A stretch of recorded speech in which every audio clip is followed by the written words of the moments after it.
Hey everyone, Nico here from the Hyperactive Bookworm. Recently I have been asked some questions as myself as a reader and myself as a writer. So I'm going to do two videos answering these questions. Here are questions asked me as a writer. How many typos in your last MS? The problem is because I use Word, it squiggles. So I kind of get them as I go along. I have, however, been toying with the idea of taking off that running squiggly lines. I can't even think of what they're called because it does stop my flow. So when I do that for the next MS, it's going to be disturbing how many typos there are going to be. Possibly like a dozen to a page and 100 page. It's gonna be a lot. All right, next question. How do I write anything with the awesome crazy dog in my life? She's running off. She usually ends up being my little couch buddy when I do write, or I'll write in here. And yeah, she's usually lying on my feet. It's the only way. What's your most awkward author moment? I have so many awkward author moments. Being asked questions is awkward for me. Awkward moments, the biggest awkward moment I still have are people asking me to sign my book because I'm just still not used to that. All right, so what time of day is most productive for your writing? Do I ever get up super early and write before dawn? No, I do get up super early because my son is usually up before the sun rises, even in summer when it's 4 a.m. My most productive time of writing is night. I'm totally a writing night owl. That has been harder of late simply because sick child. Okay, how do you come up with plot? And do you find it more difficult to form a plot or to flesh it out?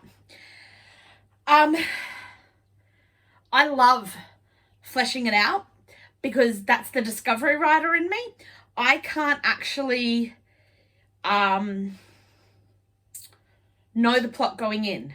So to me, it's all sort of one and the same. But then you'll have these light bulb moments and go, how did I not figure that out with the plot? But to me, they're kind of interconnected. So I can't really say one's more difficult than the other. Different elements of the plot or fleshing out different scenes can be harder when I have to get more research for a specific scene that I don't know about, like the fight scenes and such. All right, next question. Do you prefer to write what you know or about completely imaginary scenarios that you have never experienced? Writing dark fantasy and horror, people assume that, well, of course you can't know those things, but every story should have some kind of character innate beauty in it or familiarity so that, you know, our readers can relate to it. So even in the most imaginary worlds, imaginary scenarios, there's still some element of something that I believe every writer brings to the scenario. Whether it's the emotions, whether it's the scenario may not be exact, but you can kind of parallel it to things that you understand. And if I haven't gone through it, I talk to people who have. That's what research is about, and it's really fun, actually. Oh, okay, here we go. And the next question. Do you do much research to inform your writing, or would you be interested in writing something that involved a lot of research in the future? I go in and out of loving research, but when it comes down to it, I do fall more on that I love researching a topic. My problem is I fall down the rabbit hole, and I have to teach myself how much I need to know and how much I actually don't need to know. I would love to do a more in-depth research-based book, but that's long-term in the future. Library or coffee shop or under a tree, which is more appealing to write in? Okay, so my favorite of all time places to write is under a tree in a graveyard. That's my absolute jam. I don't get there very often, but I still love it more than anything. I do prefer writing in a coffee shop versus a library because the complete absence of noise I struggle with. I need some kind of little tick in the background, some kind of, that shuffle of voices that aren't, you can't really hear their conversation, but it's that lull of background noise. So yeah, definitely coffee shop as the alternative to under a tree in a graveyard. All right, what is a scary writing goal that you haven't yet accomplished but dream of one day achieving? But there's so many writing goals and they're all terrifying, but they're all exciting as well. I want to write a full novel.